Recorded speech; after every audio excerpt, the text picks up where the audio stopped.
So we're at the Soul Space Sanctuary, and we're going to show you what it's all about.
So since 2015, so I started it in 2015.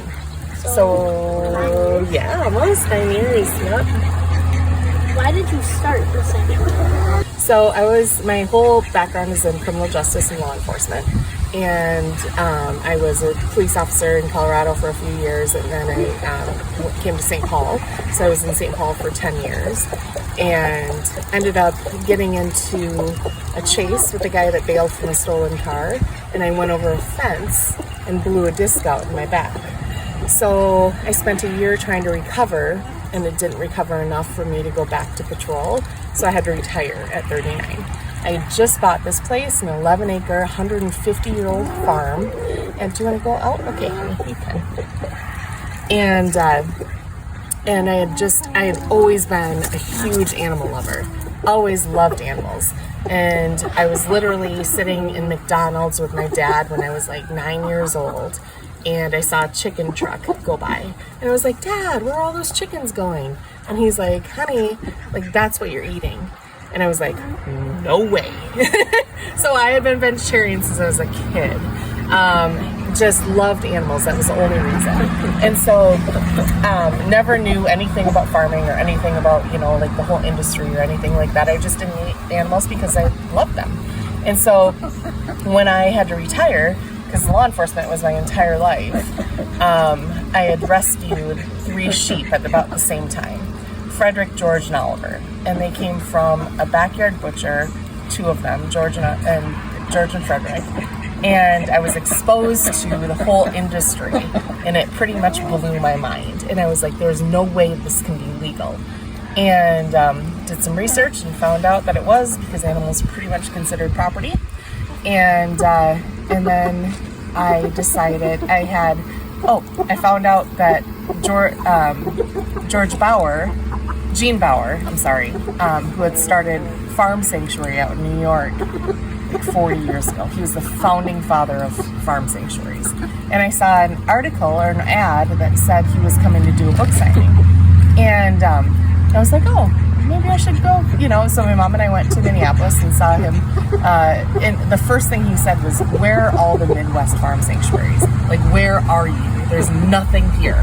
They're covered east, west, south. There's nothing here. And you are the most needed area in the country. And I was like, well, I just bought an 11-acre farm and rescued a few sheep, and now I have to be, retired, and like, maybe I can do this. And so I went and talked to him after, and he said, Kara, there's a animal conference out in New York every year that shows you tells you how to start a sanctuary, and then tells you very intensive how to care for the farm animals.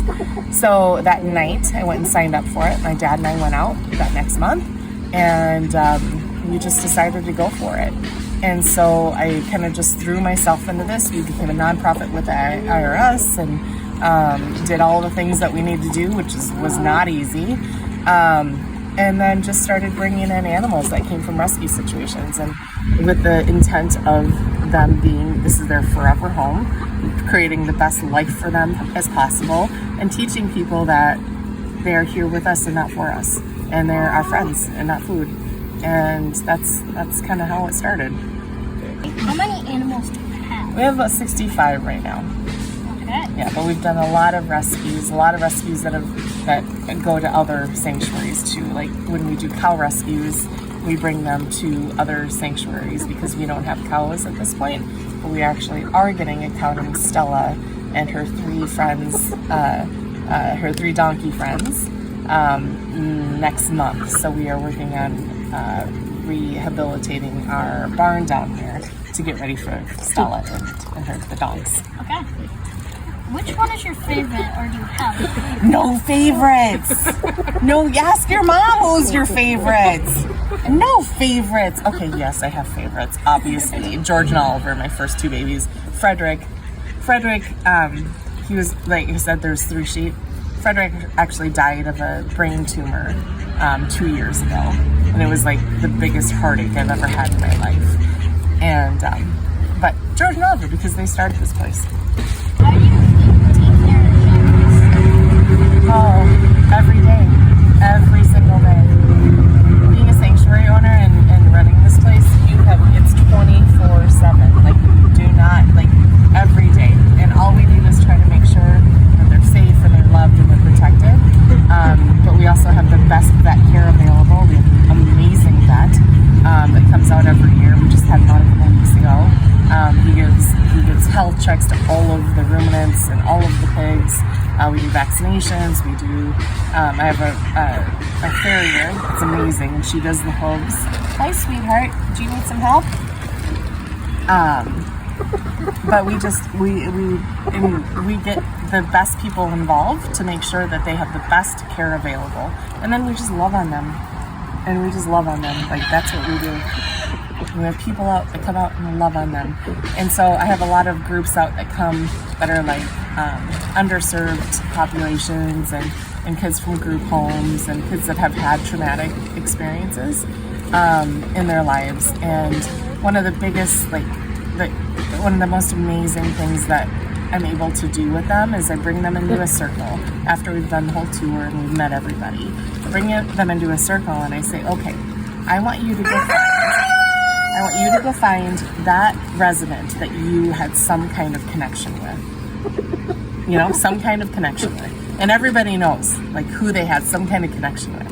And so I said, I want you to go spend 20 to 30 minutes out with them. And I just want you just to be with them. You sit down, hang out, you can talk, you can tell them all your secrets because they are the best secret keepers ever.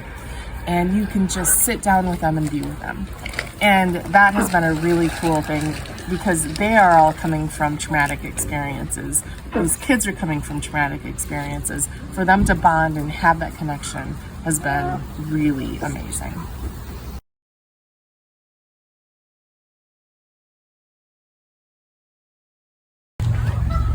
Baki is about 2 years old now. And she was born at an Iowa processing plant. She was born really sick and also as a runt. And so the guy that was working that day just said, put her down, we don't need her. And we don't want to deal with that. So for some reason, one of the employees that day said, okay, I'll do that. And then he actually took her home. So he took her home and then brought her to his dad, who also works in the pork industry in Iowa, but he was working with the babies. So he knew what to do. And he raised this girl in his house as a 1-week-old baby to 6 months on the couch with the dog, eating pizza, like watching TV. Like it was, oh, she wants her belly rubbed, honey. Just all you have to do is go.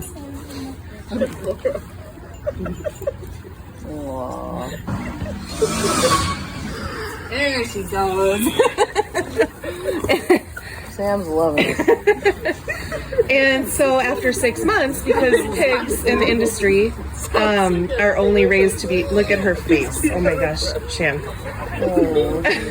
Are you having your best life with Sammy? They are only raised to live 6 to 9 months old before they go to be processed. So at 6 months, it's illegal for Iowa pig farmers. Oh my gosh. Amos is like, you're not cutting me. Amos, So, are you jealous, huh? Oh my goodness. Yeah, you're not an animal whisperer at all. Yeah. Yeah, right. Right. I think you got a little bit of that in you. So at 6 months, he was like, well, crap, I can't have her because it's illegal for Iowa pig farmers to have their own pigs, like as, you know, pets. So he calls Iowa Farm Sanctuary. Iowa Farm Sanctuary called us, and we were like, you know what, I actually think she could be friends with one of our other pigs. So he rolled up a week later in his Jaguar with her in the back seat, opened the door. She walks out, walks right into the house, like makes herself at home. She was a little smaller at the time. And she's been just like amazing ever since. Buddy is, he's something else. He was dumped in a guy's driveway as a baby. And the guy was like, oh, it's a goat. I guess I'll have a goat. So he was a single guy farmer, like not a farmer, but he just had some land.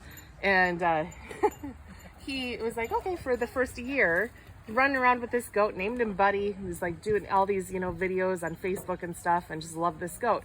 Well, after a year, uncastrated male starts to get a little, you know, funky. And so he's like literally chasing this guy, like butting him off his feet. The guy's running for his life in the house. And he was like, I can't have this goat anymore. And so he puts on Facebook that he's gonna use him for food. And people were like, wait, what? Like, this is your friend you've had for a year. Like, why are you doing this? And he was like, well, I don't know what else to do with him. And so I got involved. I went and picked him up, got him in the truck. He jumped out the truck window, got him back in the truck, and brought him home. And I knew he would be best friends with this guy.